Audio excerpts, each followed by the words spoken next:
రైతు సోదరులారా, మీరు చూస్తున్నది పల్నాడు జిల్లా పెదకూరుపాడు గ్రామంలో ప్రకృతి సేంద్రియ వ్యవసాయం చేస్తున్న రాష్ట్ర అభ్యుదయ రైతు పురస్కార గ్రహీత, ప్రకృతి రైతు మరియు ప్రజాకవి దర్శి శేషారావు గారి వ్యవసాయ క్షేత్రం.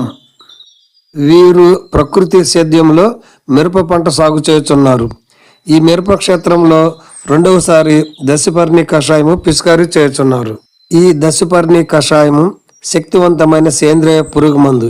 ఇది అన్ని రకాల చీడపీడలను, తెగులను సమర్థవంతంగా నివారిస్తుంది. మొక్కలను ఆరోగ్యంగా ఉంచుతుంది. ముఖ్యంగా పేనుబంక, తెల్లదోమ, లద్ది పురుగులు ఇంకా వివిధ రకాల బోరర్లను కూడా అరికడుతుంది.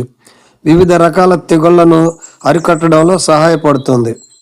సేంద్రియ వ్యవసాయ విధానంలో సాగు చేస్తున్న ప్రకృతి రైతులకు రసాయనాలు వాడకుండా పంటలను రక్షించడానికి ఇది ఒక అద్భుతమైన పరిష్కార మార్గమని చెప్పవచ్చు.